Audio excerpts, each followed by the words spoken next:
Shalom, jumpa lagi di dalam YouTube saya yang berikutnya, yaitu masih tentang doa, ya.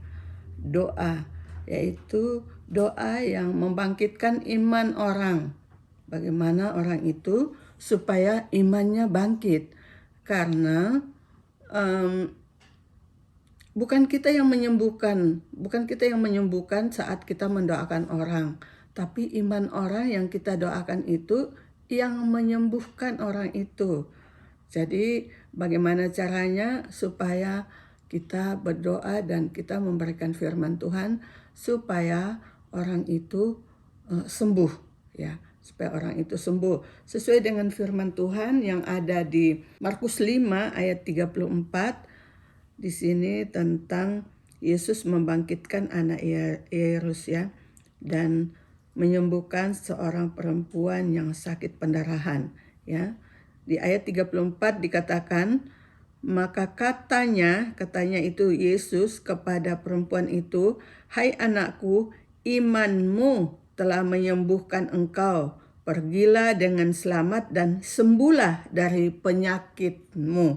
Ya, di sini kita bisa lihat bahwa Yesus tidak menengking-nengking penyakitnya dia, tapi dia membangkitkan iman orang itu bahwa imanmu yang menyembuhkan engkau, ya, imanmu lah yang menyelamatkan engkau. Dan banyak sekali yang ada juga di Lukas 8 ayat 48, ya.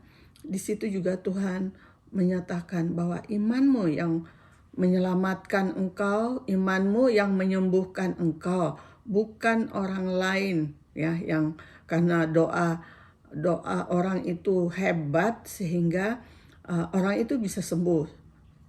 Jadi kalau kita lihat dari firman ini bahwa kita tidak ada kemegahan di dalam berdoa, karena bukan kita yang menyembuhkan. Jadi ini yang saya pegang dari dulu, ya. Kadang ya ada orang juga suka bilang kepada saya, doain suaminya aja nggak sembuh, bagaimana mau doain orang lain? Dan saya katakan bahwa bukan saya yang menyembuhkan, bukan doa saya yang menyembuhkan orang itu, tapi bagaimana iman orang itu bangkit dan percaya sehingga doanya itu dikabulkan, ya. Seperti ya, contoh ini yang orang pendarahan 12 tahun yang ada di dalam Markus 5 ini. Jadi iman orang itu yang berkata, kalau asalku jamah saja jubahnya, aku sembuh, ya. Jadi banyak kita kecewa kalau kita kita ketemu pendeta dan pendeta itu tidak menumpang tangan atas kita. Kita menganggap bahwa pendeta itu tidak tumpang tangan sama saya, jadi saya tidak sembuh, atau ya banyaklah penilaian kita. Tapi ternyata kalau sesuai dengan Alkitab dan ajaran dari Tuhan Yesus, sebenarnya yang menyembuhkan itu adalah iman kita, ya. Saya pernah mendoakan saudara saya, anaknya itu sudah pasang ventilator, ya. Dan kita jaraknya jauh. Dia ada di Rantepawa, di Toraja, dan saya ada di Jakarta. Nah, bagaimana saya membangkitkan iman orang itu melalui doa saya? Saya berdoa untuk dia bahwa kalau dua orang sepakat memohon kepadamu, maka engkau akan mengabulkan. Nah, ini janji Tuhan. Akhirnya saya dengan saudara saya itu sepakat untuk berdoa untuk anaknya yang sedang mempertaruhkan nyawanya dengan ventilator itu.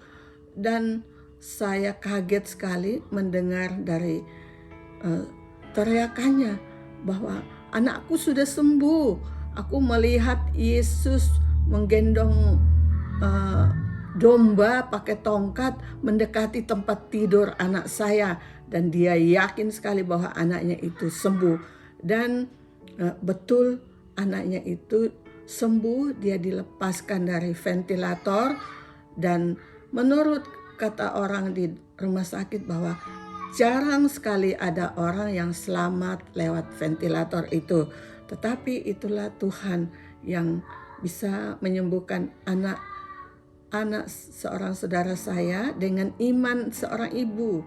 Ya, iman seorang ibu, anaknya bisa dibebaskan.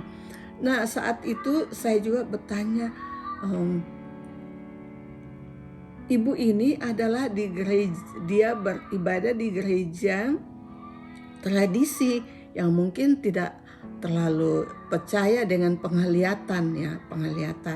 Tapi saat itu Tuhan menampakkan kepada dia. Kenapa enggak kepada saya pikir begitu ya. Ternyata kalau Tuhan menampakkan kepada saya, belum tentu saudara saya itu percaya. Tetapi itulah kuasa Tuhan dari doa yang dengan penuh iman dan percaya kepada Tuhan. Dan akhirnya Bapak Ibu yang dikasihi oleh Tuhan, saudara saya itu kemana-mana saja dia menyaksikan apa yang dia lihat di dalam penglihatannya itu. Ya, terima kasih. Inilah kesaksian saya.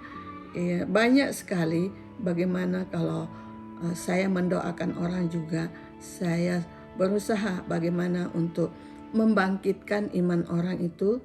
Seperti saya katakan bahwa sebesar apa imanmu, sebesar itu juga mujizat yang terjadi dalam hidupmu.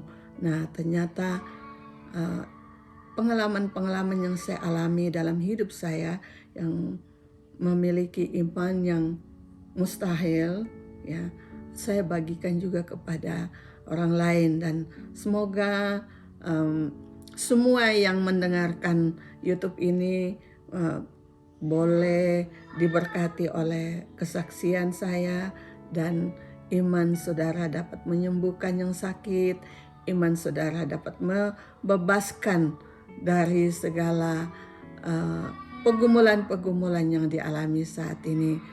Terima kasih, bangkitkan imanmu di dalam Tuhan dan percaya bahwa Yesus sanggup menolong saudara, karena tidak ada yang mustahil bagi Tuhan. Terima kasih, Tuhan Yesus memberkati. Haleluya. Amin. Bye.